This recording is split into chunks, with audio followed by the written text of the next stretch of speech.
Welcome back, fellow armchair generals, to the next episode of Hearts of Iron 3 with Black Ice 8.6. This is Gamer 1745 here. Thank you very much for joining me. I really appreciate all of you who do want to watch. It still surprises me that there's so many. A little fast. Let's slow this down. Okay, what do we have here? Give them money for no. Italy energy. Oh, actually, we're now, because we have lots of energy, and I recently learned this from one viewer. I forget who posted it. You can click on those to get it sort by how big of a deficit they need. Okay, they have a 36 deficit, and they don't have any money, so they don't want to buy. Okay, well.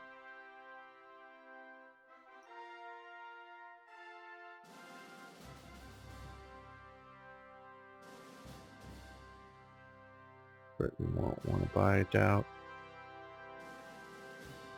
Let's let this go a little bit there. Now that the 4-year plan has started, we've expanded a resource intake.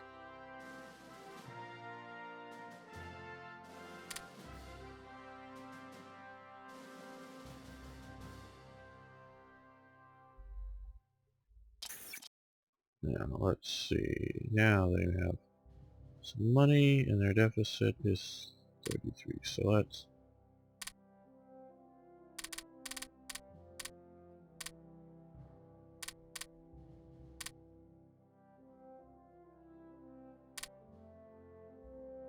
there we go. See if we can sell them some energy. Who else may?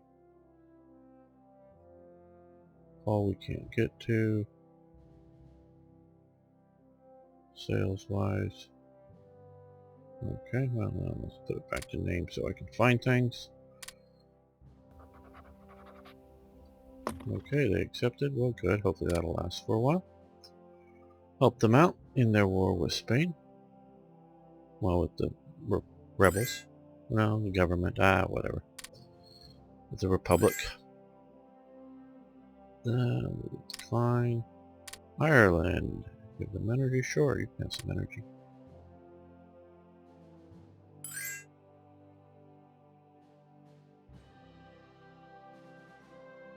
No, we're not buying from the Soviet Union yet. We might do it after. We can no longer import from certain places easily.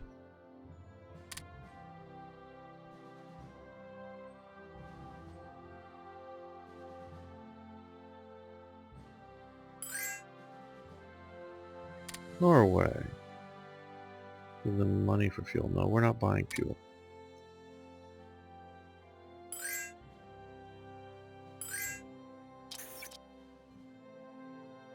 No, thank you. Okay, we have a new... No, another one of these. Good. Very nice, very useful. Yeah, we'll go with these because these divisions are, fairly well organized. Anti-tank, artillery, engineers, recon. And that would be a better price, but I know we're going to end up paying more than otherwise for these things, but getting these things, and we're seeing those reducing down heavily cost, and they will continue as we put more on the map.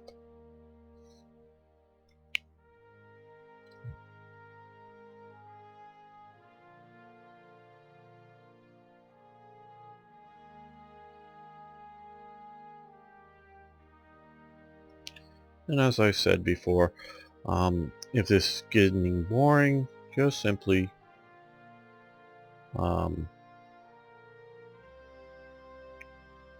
skip ahead a bit. Sometimes you can hold your mouse over the sort of progress bar to see where the next event or the next thing is happening. and jump ahead to there. No, we're not buying fuel. It just, do we jump ahead and then, no, we're not buying fuel. You know, jump ahead and then pause fast or whatever if we go much faster. Okay, won't go into too much detail. We've talked about this before, but I have been sort of learning about it a little bit more from the Italian perspective. This is the start of the Rome-Berlin axis.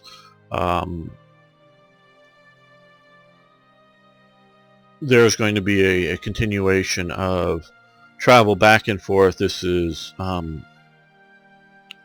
Mussolini in Berlin.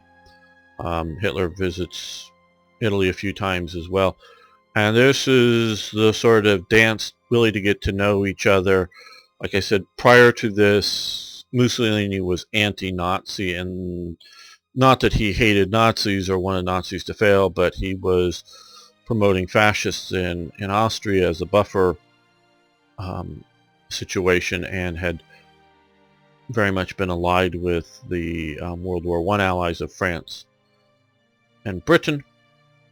Now this is a switch, a change, but it takes a while to build up that trust. And this is the first step of that. So you can see it hurts relations with Turkey and France. Obviously we get improved relations with Italy. The reason it hurts relations with Turkey is Turkey had been an ally of Germany in World War I. Obviously it was sort of the Ottoman Turks, and then afterwards it switched over to the the Ataturk's secular government. But still there's the old loyalties, and Italy obviously had been an enemy in World War I because they were on the Allied side. But as we've talked before, Italy has, and Mussolini in Italy, however you want to say that, has been showing aggressive tendencies, particularly in Ethiopia. And we know that Turkey was not pleased by Mussolini's attack on Ethiopia. So by getting closer to Italy means we're upsetting Turkey. And of course France doesn't like the idea of being outflanked on its borders with a German ally there. So that helps us even more here. And ordering the turpits. And we'll lay down the turpits.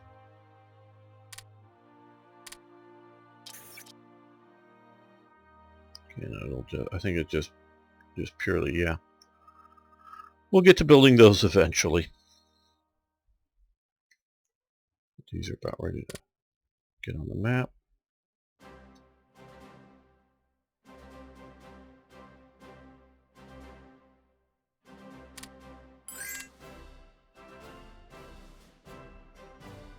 Don't know why it's happening so much, this calculating in and out up there.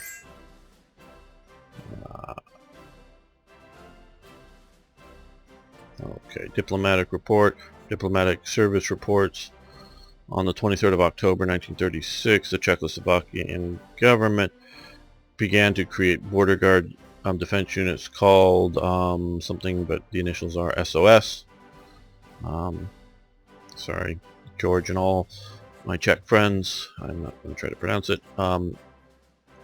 This was a sort of a paramilitary police border type functions. Some photos of them so that they will get some more defense units. Not very good defense units, but defense units if war were to break out. Yes.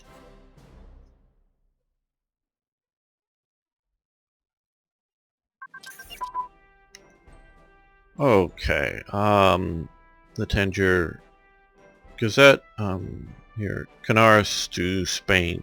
Send Admiral Wilhelm Canaris, the head of the Abwehr, to Spain to organize a German spy network there. Due to his excellent Spanish, no reason to send him. This will help the nationalists stop the communists and improve our intelligence network in Spain and the region. So we can decide to do that, cost us some money and supplies, improve relations with Spain by 5, or no need, we will pay the price, and send Canaris down. And advanced education system investment has advanced. So, okay, we are pushed way too far ahead to continue that. But that will help our research.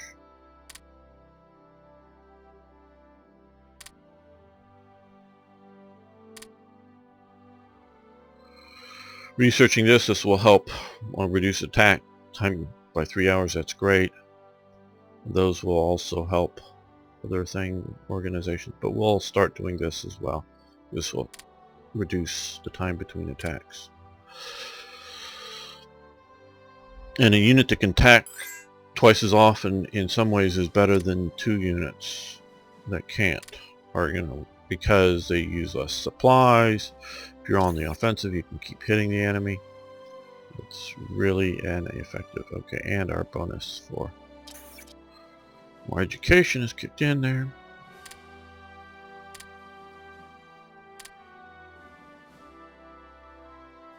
Yeah, we're already in November. Let's see. Yeah, let's go with there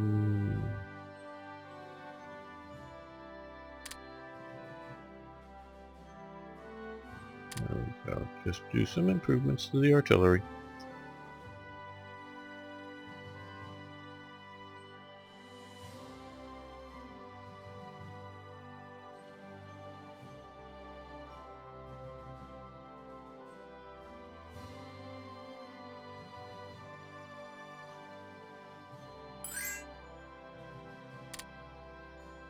Give them money for rare materials, yes.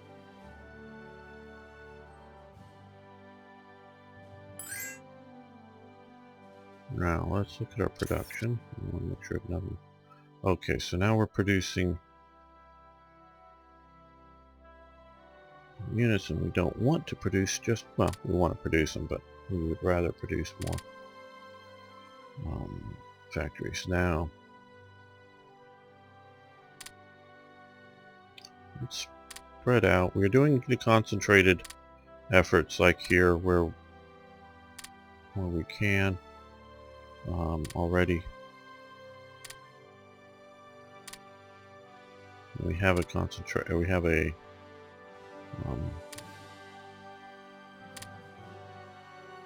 heavy industry slot,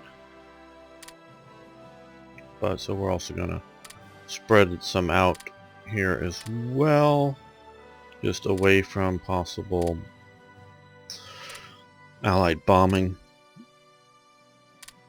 I don't think we're going to see much Soviet bombing.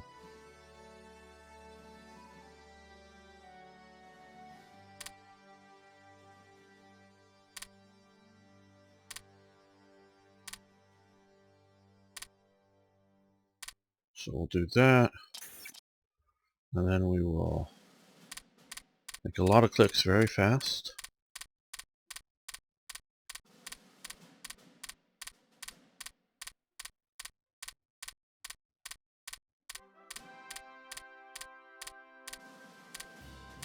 There we go.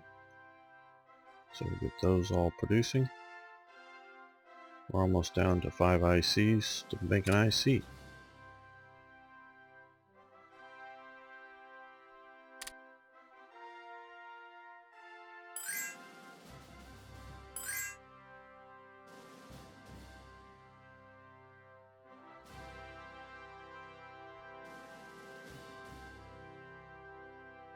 Okay, let's see who we might be able to trade with. That's a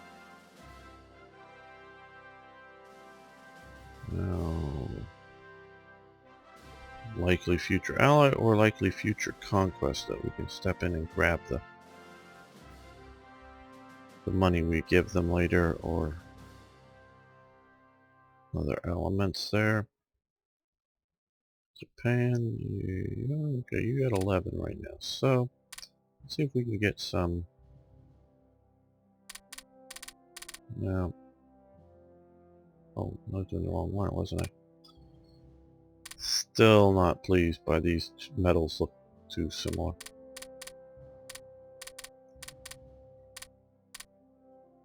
Okay, let's just go with 7 from Japan.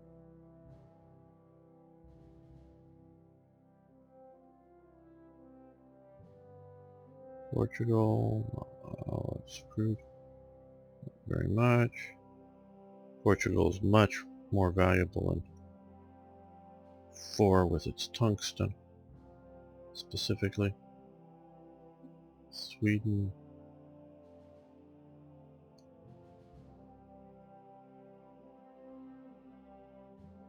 Okay, let's look at the Netherlands. Yeah, they probably sell to us.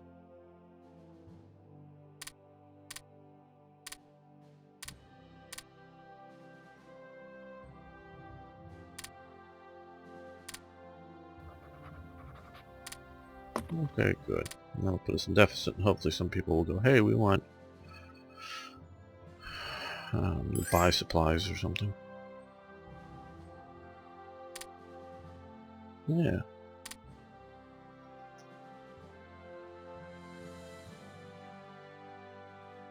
I do like this trading system better than the factories of Hearts of Iron 4. The Hearts of Iron 4 isn't bad, but the money just makes it easier because you can, if somebody, you know, you can trade different ways with different people.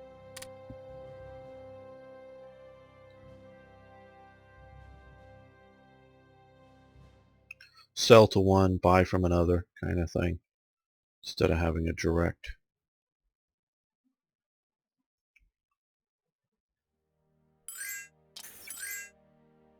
Okay, well, let's pause this. Yep, and what is the US? Yes, okay. No longer receive money for energy, okay. Zeppelin airmail. I thought this was an interesting bit of history here. South American mail costs and routes for Zeppelin. Now that only flew when the weather was good, and seasonally, meaning they stayed away from hurricane seasons and other things like this. And it was often the Graf Zeppelin 1 was flying back and forth, keeping connections. And they also, which shows here is the ship here, and the flying boats. The Germans, and I think maybe other nations did these too. They stationed a few of these, well, ships, smallish ships, out at different parts in the Atlantic, and they would fly, land at sea, and the stern of the boat had sort of a ramp thing that they would pull the flying boat up halfway, 3/4 or whatever, you know, enough out of the water to do.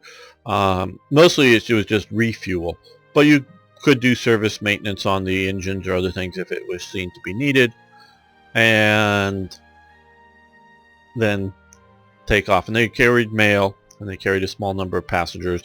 Both were passenger service as well, but it was primarily mail.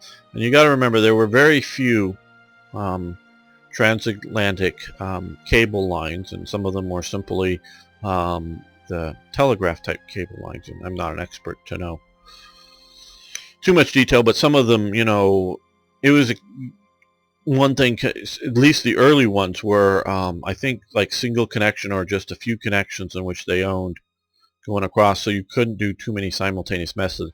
Later on, the cables got bigger, that there were, you know, multi-cables put together as, you know, things improved, and I don't know the details, but that's still just a growing thing.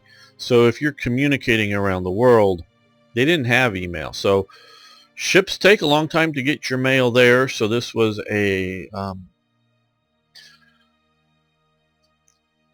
I think generally a government subsidized feature in most cases. I don't know if it was ever fully profitable, but it showed the prestige of a country, and thought to increase its business trade around the world by doing this. So they wanted to facilitate this.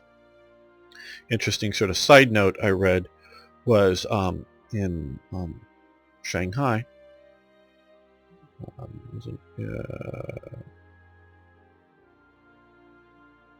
This is Shanghai here. Shanghai. There were a few foreign concessions in there. One an international zone, another a French zone, and a British zone. Well, if you wanted to mail something to Europe, you walked into the British mail zone, or British concession zone, and went to the post office to mail it. They calculated the cost of mail going to Europe, which was expensive, and I don't know if they were doing any real air mail, at least directly. There was the clipper ships going to America and whatnot, but that was a more and more coming thing.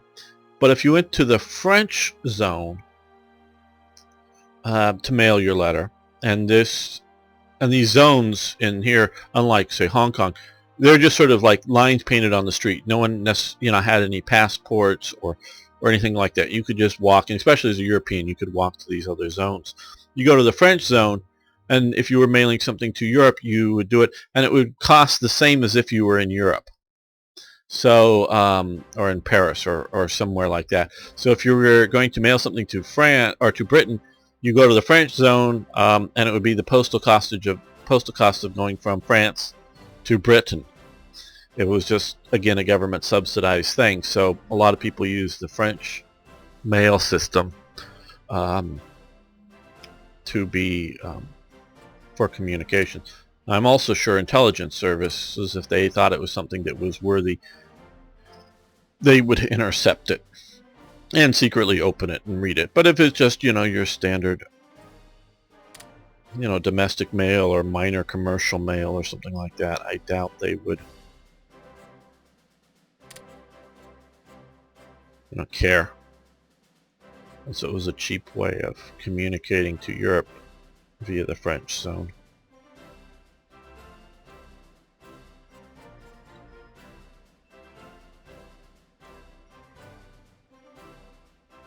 And so by having airmail to South America, it helps us a little bit.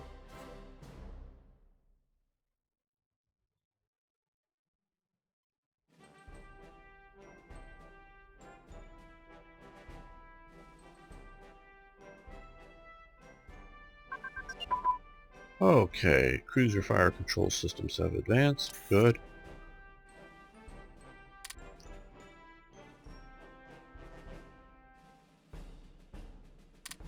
That's good enough for the moment. It's not very good, of course, but it helps us out. Ooh, and we stole some American blueprints.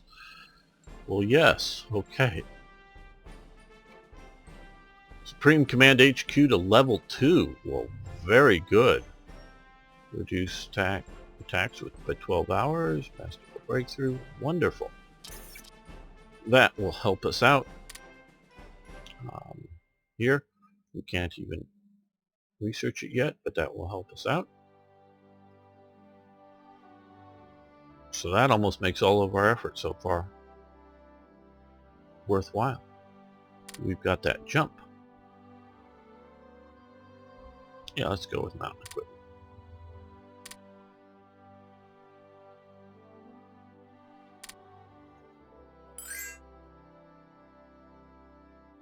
In Italy, yes.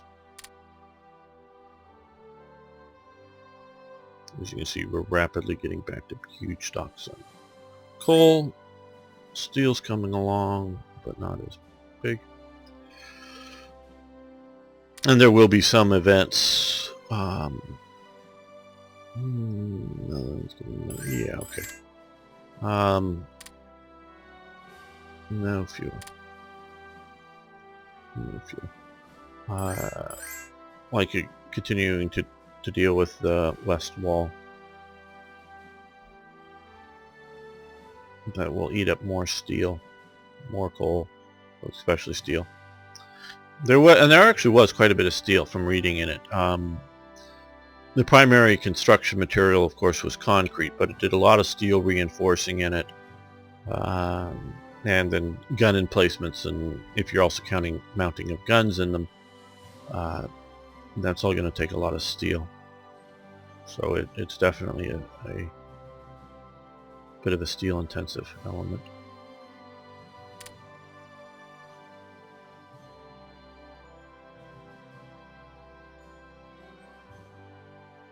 We're doing fair with our manpower buildups. Now, some of that manpower's been eaten down by,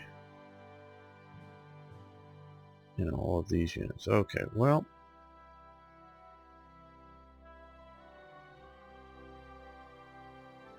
we're still at 36, but we're doing well. We're going to let some of these.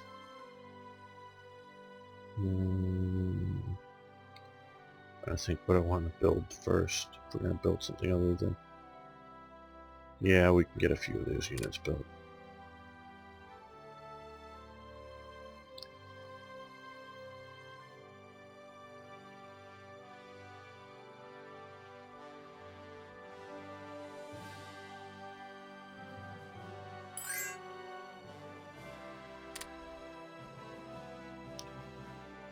Yes, you can have energy and Liberia. We would go, okay, you have some supplies. Hardly any, but may help out a bit here. And because black ice, okay, does look for money for some of its events, we really don't want to get that too much lower. Okay, the Hitler Youth, but this particular is the young Hitler Youth or whatever. Is sort of an informational event that it becomes, from my reading, not quite compulsory, but it's and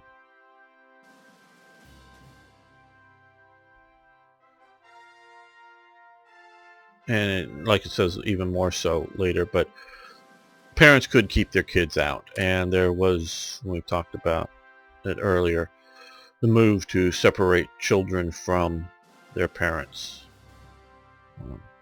That was going on. Yes, we'll take the Graf Zeppelin. Lay down. Now this is a Third Reich event. One. And so that's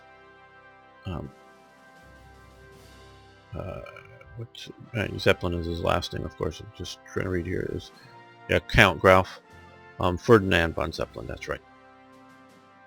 So we're going to lay that down. Now that should be. Oh, and that's. Do we mean it to be that good? That's very good. I'm moving it to the top. We mean it to be that fully complete. Well, I'm going to move it to top because it is fully, or rather complete as it is there.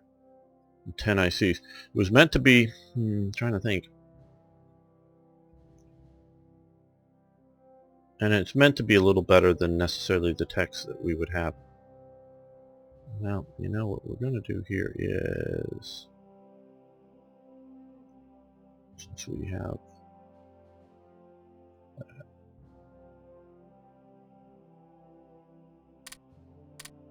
work those reinforcements down.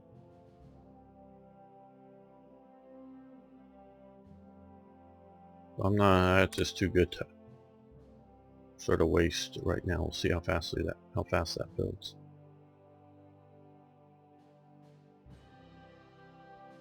That's maybe too good. We lost high popularity. Again, I don't know of a way other than just a bunch of artificial events to force that to stay up. Okay, the Anti-Comintern Pact. Now, this is also, this and that earlier Axis event I need to mention. I think there may be, for the Italians, one sort of step, or one more shall we say, questioned. You want to thinking it is maybe for the Anti-Comintern Pact or something. But these events, once you sort of go down the road of these, you're sort of stuck. Meaning, if you really want to, say, do a world conquest as Germany, you don't go into the Anti-Comintern Pact with Japan. Don't sign the Axis with Italy. Don't, if you want to, if your idea is to conquer Hungary, don't get it into the Anti-Comintern Pact. You will have choices at certain time periods, but once you sort of start going down the road, you can't necessarily back out. I coded it that way just because, without good reason. I think for the most part, especially the early Anti-Comintern Pact, it seemed to only Hitler was only really getting in nations that he wanted to be allied with, meaning he didn't get Poland into it. He did, which was very anti-Soviet. You know, he didn't get Czechoslovakia in. Later on, after he conquered Denmark and renewed the second Anti-Comintern Pact. Anti-Comintern Pact was technically broken by Germany when they signed the Ribbentrop-Molotov Pact.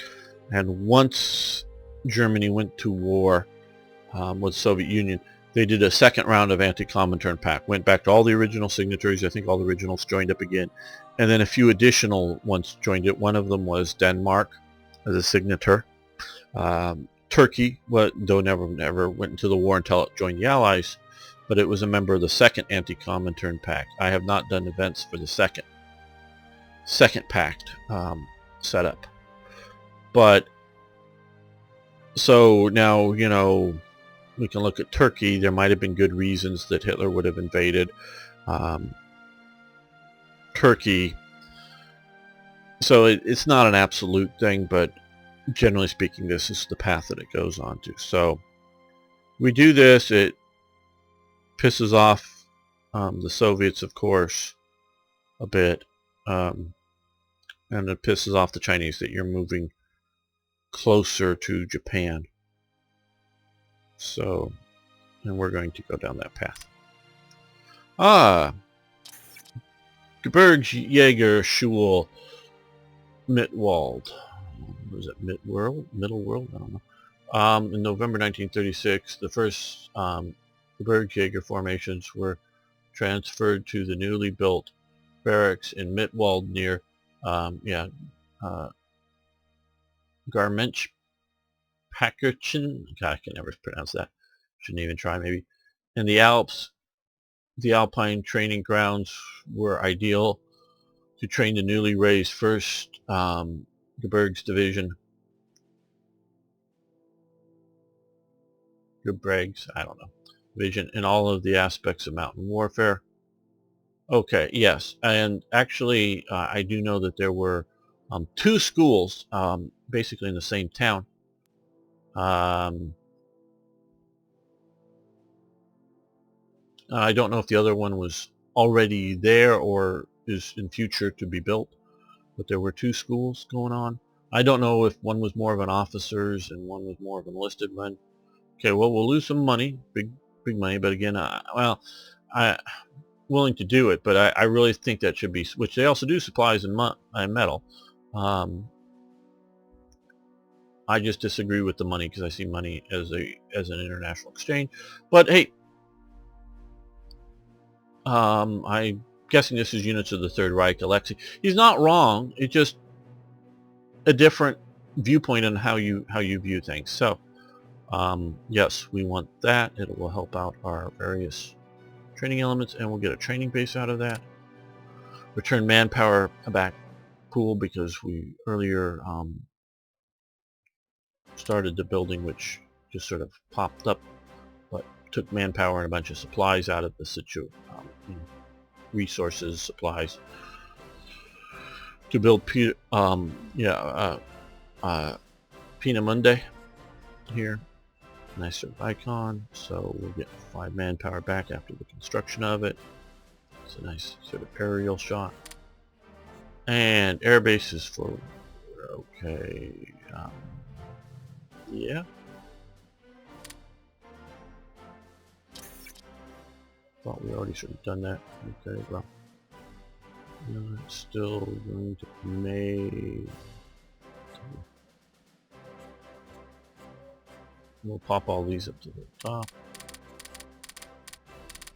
I'll move that carrier out of the, or down to the lower part of the queue if for some reason it either gets hugely expensive or because things readjust once things get completed, or if it gets pushed back down in completion levels.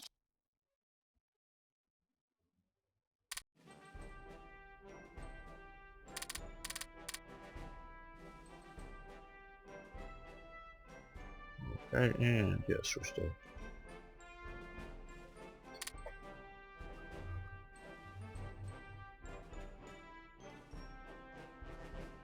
So yeah, if you're having, which I've had a few crashes, I know, like you can see now when that goes red, the Soyu is launched. Don't click on the production chain or anything that would go to the production window while that's red. I don't know if everyone gets it as bad as I'm getting it. I don't know if it's a processing power problem or what, but just if you're getting it, this is why I've stopped playing, letting the clock go with having the production window open. Okay, the Croatian question. Disappointing relations between the Italians and the Ustashi, the organization. Pavlik wants to increase relations with Germany to fulfill his goal of an independent Croatian state. He asks our support to write a survey for the German Ministry of Foreign Affairs called the Die Croatisches Frage? I don't know. The Croatian question. Okay. Well, we can provide the necessary funds. People that don't like Yugoslavia and want pieces of it will like us a little better, and Yugoslavia will like us a little less. Or we can piss those people off and make Yugoslavia happier. Well, we're going to go and help that.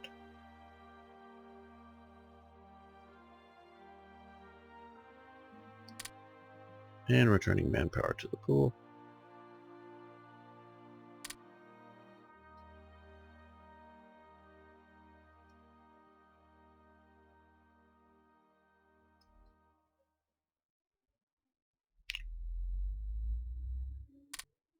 Yes. Yes, and let's see if we can sell a bunch of supplies. Oh, well, they don't have any money right now.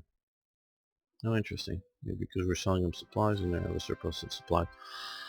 I don't think they're going to buy our supplies.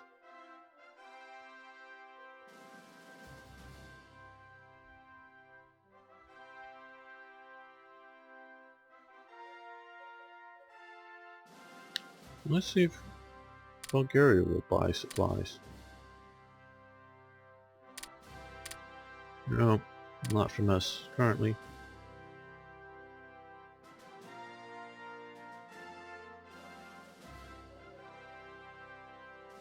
Iran needs them, and they have money, so let's... How much do they need? Oh, just a couple, but...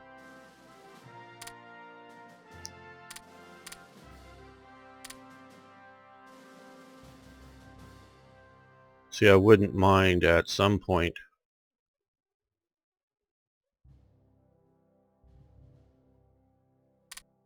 having Iran join the Axis. Still laying the groundwork now, they won't. Now is fine with me. Okay, they got lots of extra money. And they need 3 supplies, so let's see if we can sell them that. No.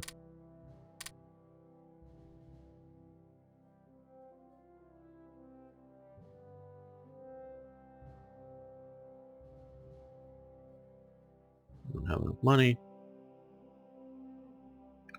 Switzerland, they don't have enough money. Okay, well, good.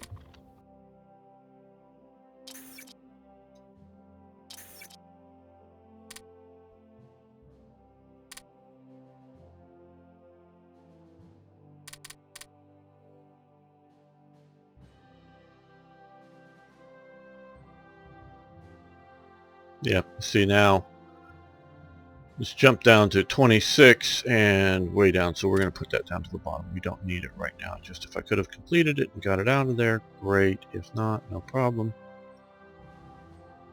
At least it's partially built. That's about sort of where it was. It got its hull built and floated, but, or, you know, could float, but it was nowhere near complete. And it languished through the whole war, and it really, I don't think, would have made a difference to Germany if it had been launched. Das Schwarz Korps, the Black Corps, was a newspaper for the SS. Another event provided by George, 1945. So SSHQ gained some, you know, research head bonus and some more officers for a little bit of money. And supplies. And I, like you see there, I use little bits of money and going on, but not large ones. Okay, there we go. And so we're back to building these infantry divisions. And maybe you're hearing the gardener's noise outside, I presume. Not much I can do about it other than better time my recording, but whatever. And assault gliders, great. That was just a one and done, so we can build them if we want.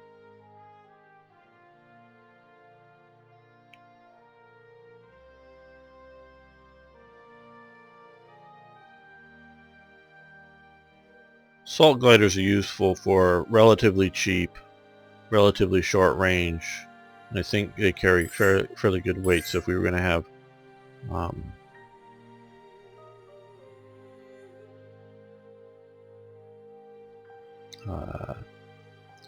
you know, para divisions with motorcycles or other semi-heavy support equipment that's still airdroppable, and going a short range, say, you know, from Calais to somewhere in Britain or wherever, that would be good. But they are incredibly slow, so they're not good for supply transport. I do plan, just because of experience has shown, no, we're not buying fuel, supply problems, and I know they haven't been fixed, just because nobody's fixing Hearts of Iron anymore. 3, that is. In the east, having some of the big transports will be very useful for supplying units that get out of supply for various reasons.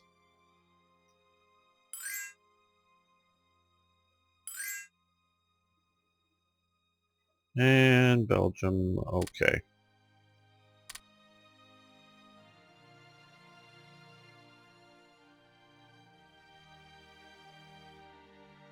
Well, no longer selling supplies to Britain.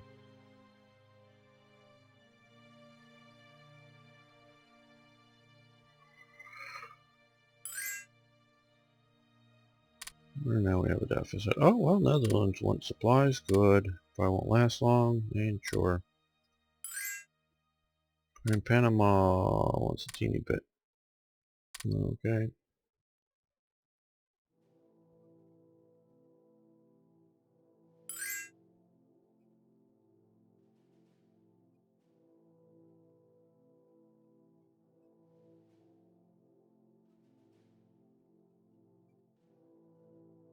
Let's see who else we might sell supplies to. The Soviet Union.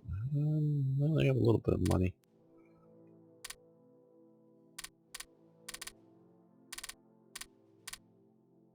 There we go. And they've got lots of money, Yugoslavia, so let's see if we can sell them some. No. We pissed them off, of course, with that Croatian thing.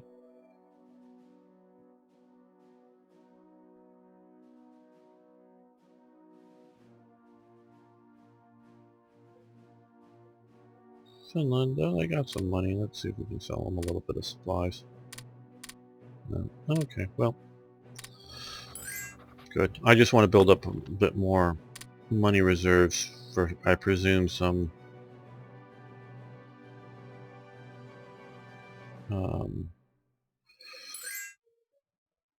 black ice events to fire, because they're the most mod that I'm familiar with that does money checks to have enough, you know, have 2,000 or 3,000 money for some of the various buildings.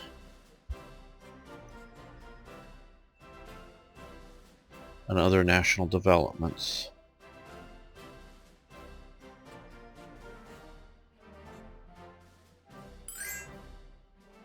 Spain. We give them fuel for money, sure.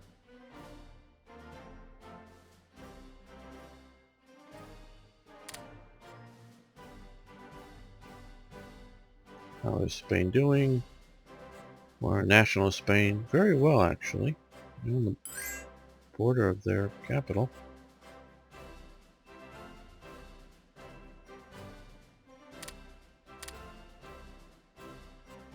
That falls. They'll probably move the capital over to here, but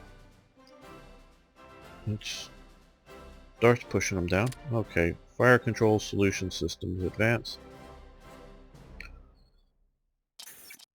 For escorts.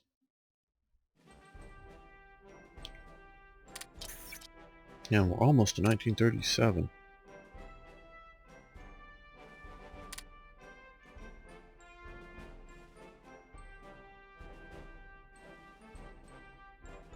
Well,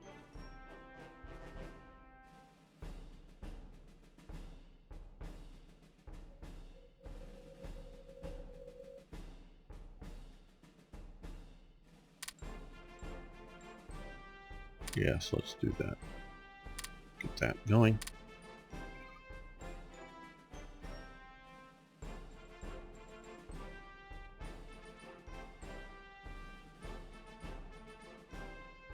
I want to save this before the first of the year because a bunch of stuff may start happening. I just want a safety save.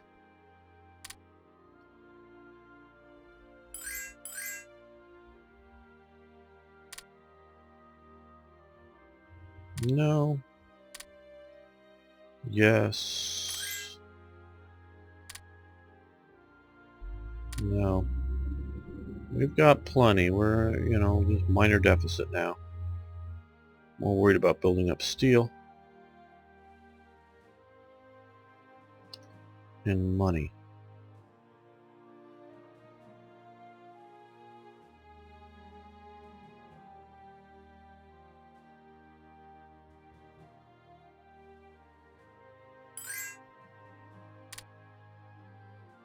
Sure.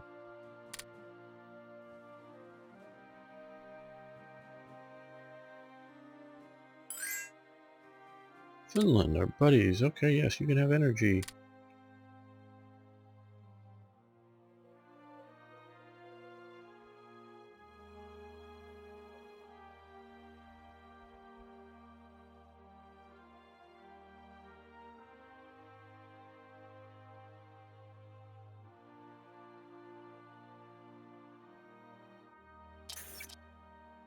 Okay, well, we made it through that save. I was worried about other stuff popping up. Okay, global game balance. Heart attack, soft attack. Global game balances happen to us.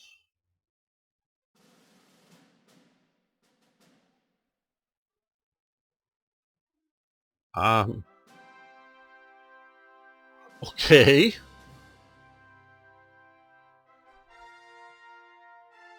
I quite honestly don't understand what this is. I mean, I'm purely flabbergasted. Oh, we've lost... Okay, well, we lost this effect.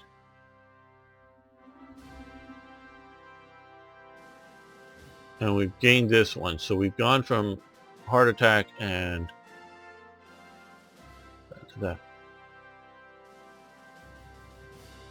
Is this a countdown thing for... That's what it's got to be. Got to be something like that. So if we had started rampaging earlier, don't know if everybody, including Germany, gets this or not. To get, super hard and soft attacked. It's to stop us from, bouncing out Denmark or something. That may be what it is. Okay, so we've got less of those effects than we had before. Sure, you can have some energy. And we have decisions available. Okay, let's see now.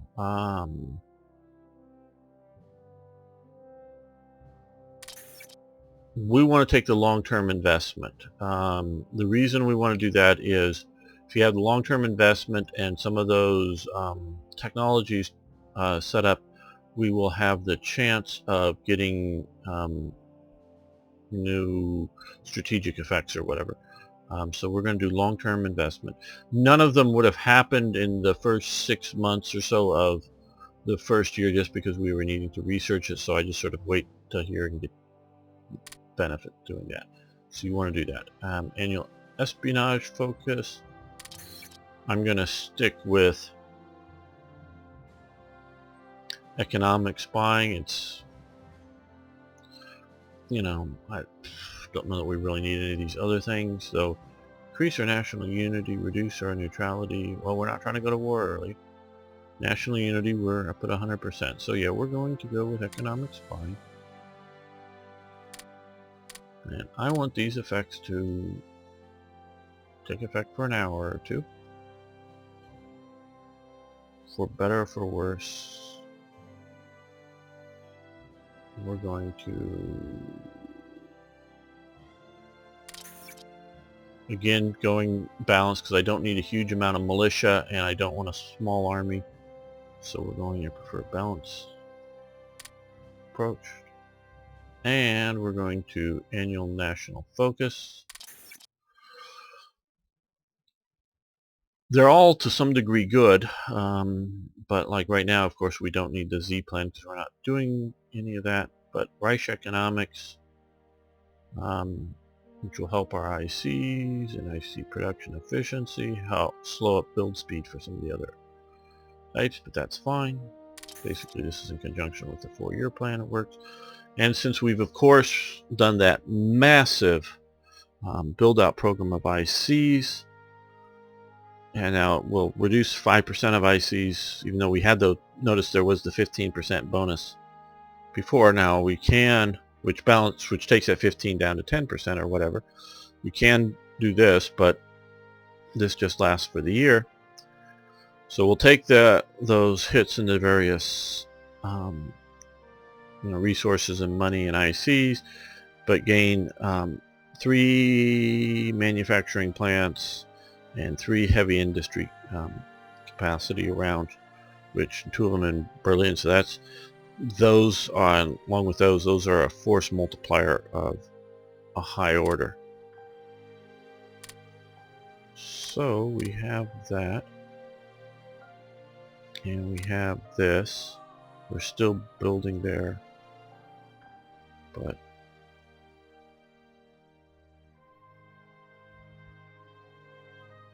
says 9. I guess maybe, I don't know if it caps it out, but having all this just really force multiplies each one of those. Okay, Egypt has been annexed by Britain. Didn't happen, of course, historically, but otherwise it makes it extremely difficult for the AI and everything to supply and deal with the British, so it's sort of a necessary evil. And show trials in Russia.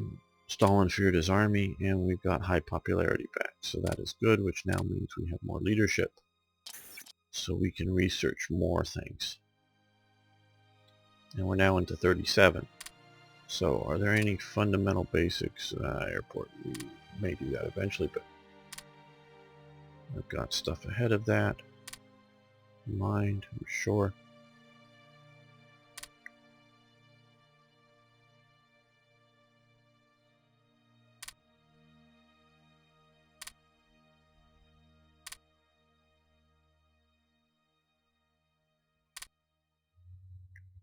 Now let's do armored cars. That should put us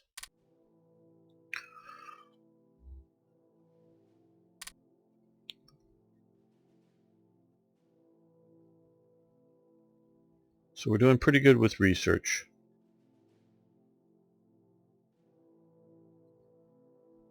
We're slowly but surely getting our officers back. I fully intend to have that at 100%, even with the various expansions as time goes on. Of the Army, we're, just part of the reason it's dealing with it. We still get that way. Okay, build the plant. IG Farben at Ludwigshafen used a large amount of coal to produce various synthetic materials, including oil. Should we build these facilities? Okay.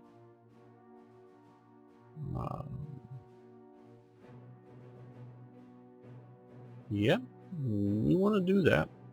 Rare extractions. Energy, which we now have plenty of there, and just taking the coal up to do that. Okay, good, because we'll get more crude and more rare materials.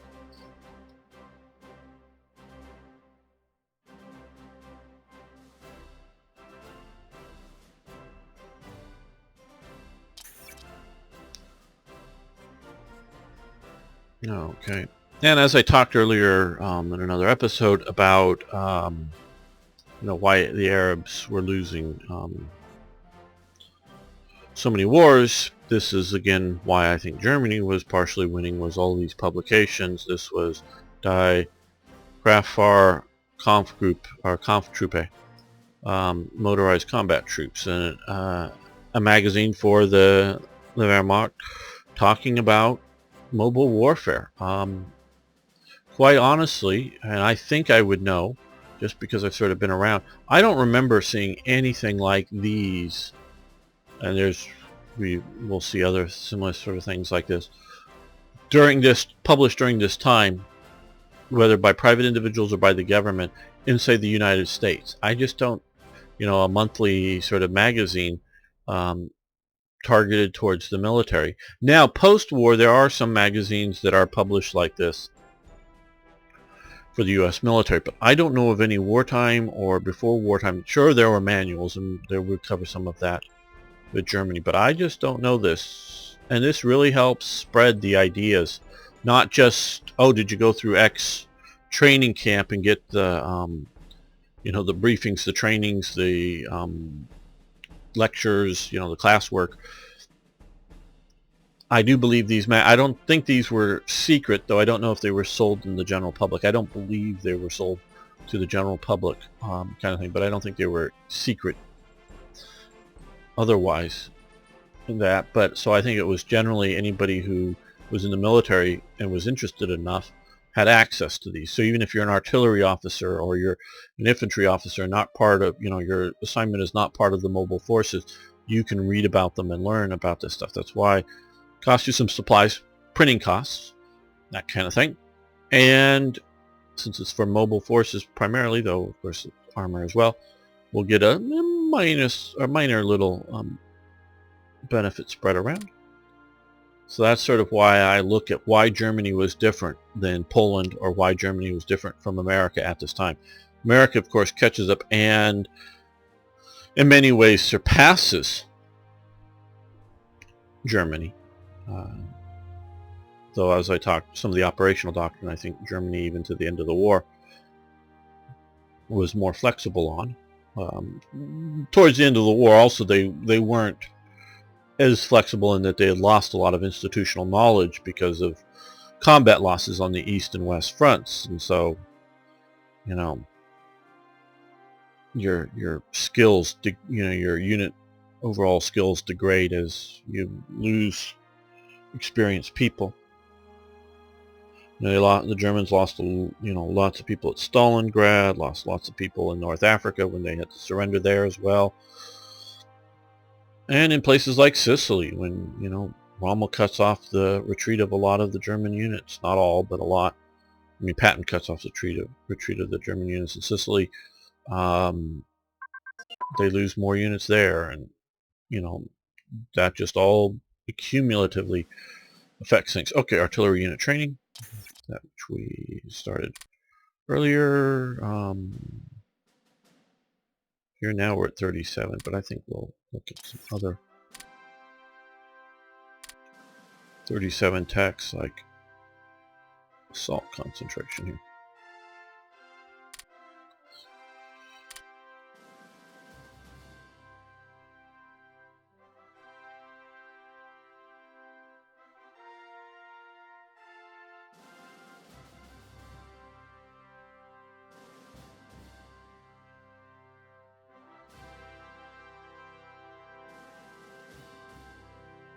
All right.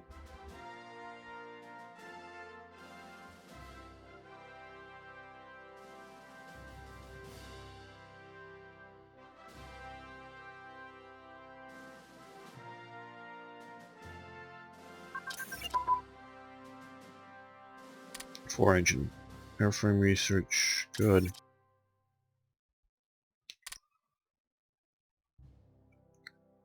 And now we have more. Let's do flying boat. Get those researched.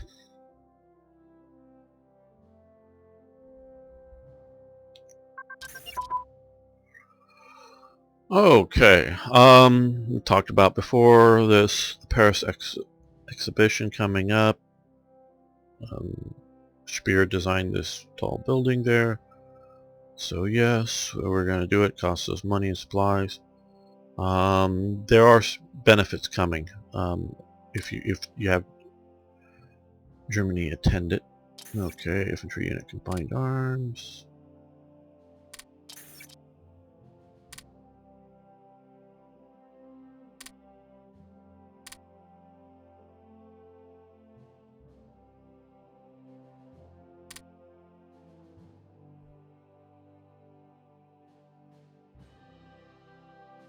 Let's do the generic engine improvements.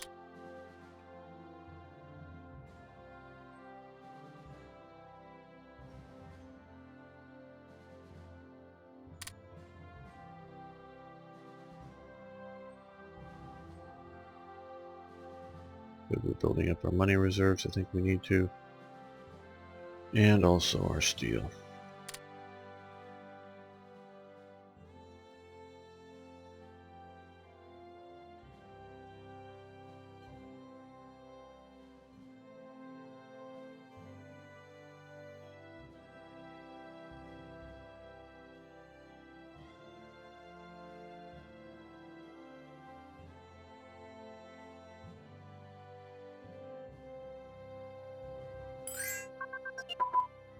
Okay, large fuel tank. Research has advanced. Very good. So we've done that. 4-inch armament. But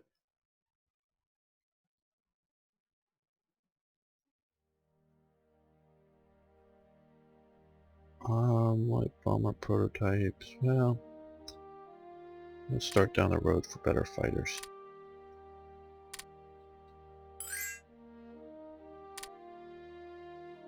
No, we're building up our money reserves.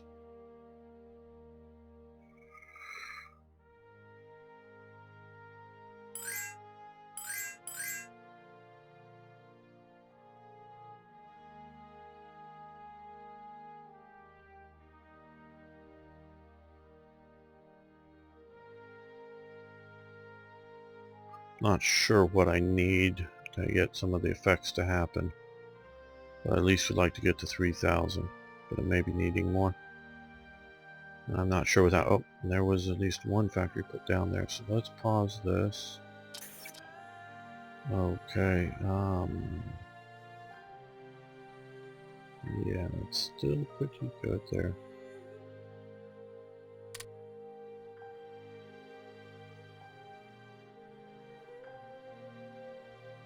We're going to get a lot of ICs built.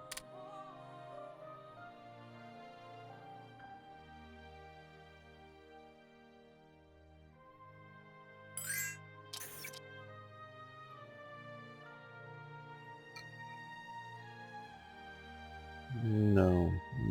Okay. The International Winter Sports Watch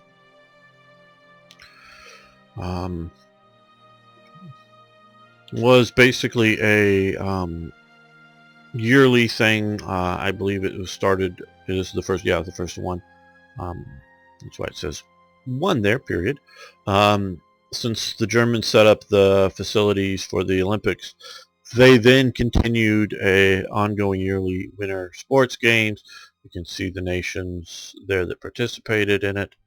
So again, those nations will get a little bit of diplomatic bonus out of it, and a little bit of training bonus, but it costs us a bunch of supplies, some manpower, teeny bit, lose a little money.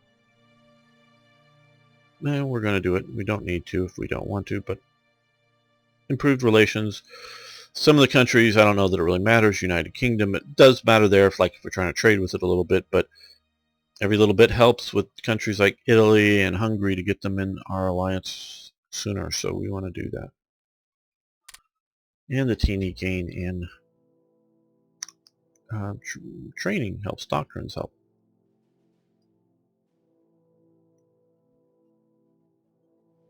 How to be in the snow in the winter, train more troops, experience more stuff.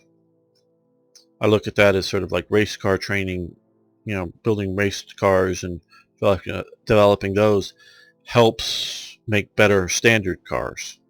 The training goes down, so doing better Olympic athletes.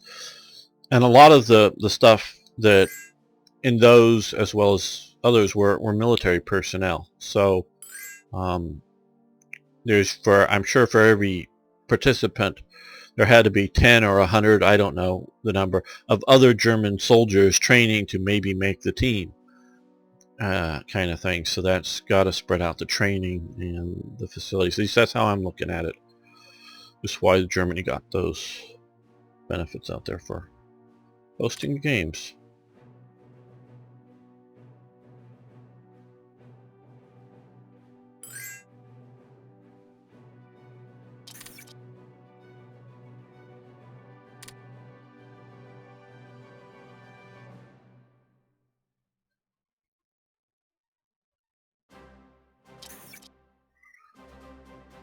Okay, now this is coming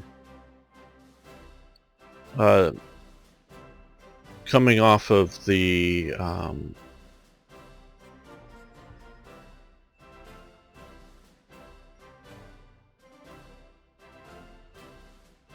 yeah, I'm just trying to remember a little bit. I've sort of done this over again for version 4. I've redone the some of the events. Just trying to remember specifically, but okay, this is basically the replacement for the Nobel Prize for Germany. It was just offered for Germans. It was a big, huge metal badge that you got to wear.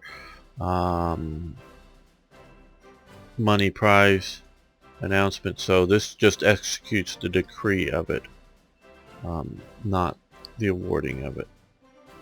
So that come later, I guess. I'm even thinking, is this even my version of it?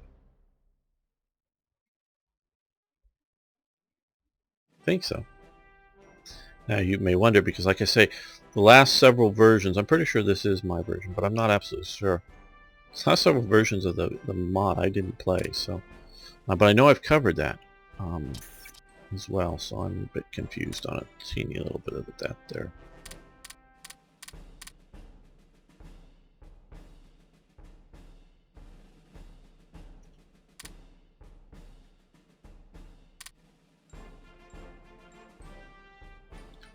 And we have Bank for International Settlements. Yes, please. We could decide not to do it. It's going to work in, gain money, lose supplies. We can afford to do that.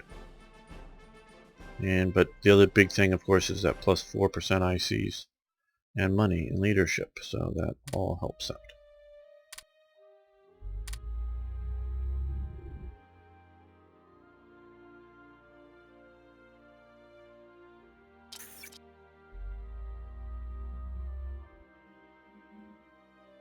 And since we have more leadership, we have more research ability. Okay, we're going to reduce this down because we've got over 200 diplomats and we're not using them really. Well, let's just go to 4.1. There we go. Just a teeny bit trickle into that.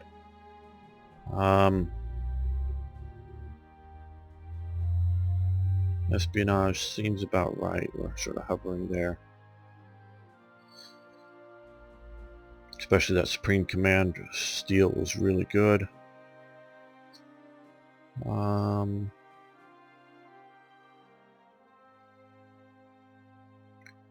Well, let's reduce this by a little bit. We're still going to grow our officers, but just a little bit. So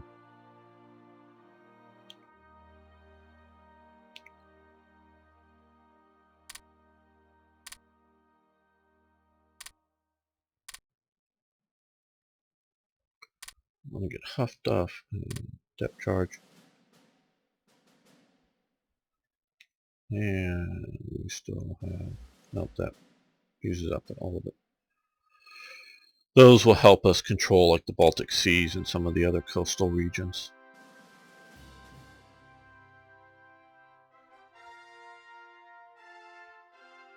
And somebody got our blueprints. Okay, well, then we no longer receive money for that. Well, no, we don't want fuel. Well, we're going to end the episode here. I want to thank you all for watching. I really do appreciate it. I want to thank you for, giving it a thumbs up, liking the video, however you want to say that. That helps things as well. And of course, I love hearing from you, so please post questions, comments, suggestions, ideas. Tell me where I'm wrong or right on history. I do want the corrections below. Obviously, if you're the first few people watching it, there's nothing to scroll down and to see. But you can come back a day or two later, and sometimes there's been very interesting conversations go on the threads below with additional information and such. Sometimes they're, not that interesting, but you can check those out. And so you should always check those to see if there's anything been posted at the time of watching. So again, see you next time for more Hearts of Iron.